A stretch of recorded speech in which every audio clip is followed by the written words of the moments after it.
Big boss house నుంచి తొలి వారంలోనే అనూహ్యంగా ఎలిమినేట్ అయింది బెజవాడ బేబెక్క. అయితే హౌస్లో ఎన్నాళ్ళు ఉన్నామన్నది ముఖ్యం కాదు, ఎలా వచ్చామన్నది ముఖ్యం.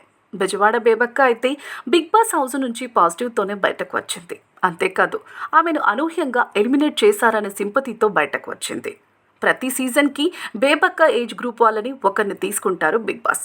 వాళ్ళు వెళ్ళటమే కిచెన్ డిపార్ట్మెంట్కి వెళ్తారు. వాళ్ళు ఫస్ట్ వీక్లోనే ఎలిమినేట్ అయిపోతుంటారు. ఫస్ట్ సీజన్లో సింగర్ కల్పన, ఆ తర్వాతి సీజన్లో నటి హేమ, కరాటి కళ్యాణి, కార్తీక దీపం ఉమాదేవి వీళ్ళంతా అలా ఎలిమినేట్ అయిన వాళ్ళే. ఇప్పుడు అదే సెంటిమెంట్ని ఫాలో చేస్తూ బెజవాడ బేబక్కని బయటకి నెట్టేశారు. అది కూడా కేవలం 2 రోజుల ఓటింగ్ని బట్టి ఎలిమినేట్ చేయటం అన్ఫేర్ ఎలిమినేషన్ అనే అనొచ్చు. ఎందుకంటే బుధవారం వరకు నామినేషన్స్ ప్రక్రియ చేపట్టగా గురు శుక్రవారాలు మాత్రమే ఓటింగ్ లైన్స్ ఓపెన్లో ఉంటాయి. ఈ 2 రోజుల ఓటింగ్ని బట్టి బేబక్కని ఎలిమినేట్ చేయటం అన్యాయమే. మొత్తం సోమవారం నుంచి శుక్రవారం వరకు ఓటింగ్ ఉంటే ఓటింగ్ శాతం పెరిగే అవకాశం ఉండేది. కానీ 2 రోజుల్లోనే ఎలిమినేషన్ని డిసైడ్ చేసి పారేశారు. అయితే ఎలిమినేషన్ అనంతరం బేబక్క ఘాటుగానే మాట్లాడింది.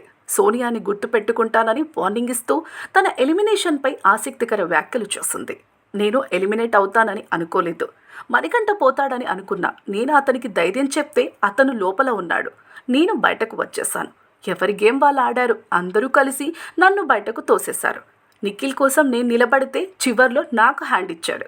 నేను రీఎంట్రీకి అవకాశం ఇస్తే మాత్రం ఒళ్ళు దగ్గర పెట్టుకొని ఆడతా. నేను ఎలాంటి స్ట్రాటజీ లేకుండా హౌస్లోకి వెళ్ళాను, నాకు నేనుగా ఆట ఆడాను.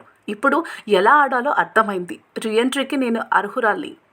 నేను బిగ్ బాస్ హౌస్లో నుంచి తొలివారంలోనే ఎలిమినేట్ అయ్యానని బాధపడటం లేదు. ఎంతకాలం బతికాం అన్నది కాదు, ఎలా బతికాం అన్నది కూడా ముఖ్యం. నేను నెగిటివ్ ఇమేజ్తో బయటకు రాలేదు, పాజిటివ్ ఇమేజ్తోనే వచ్చాను. నాపై మంచి సింపతి వచ్చింది. నేను హౌస్లో ఉన్నన్ని రోజులు నేనుగానే ఉన్నాను, ఒకరి నీడలా బతకలేదు.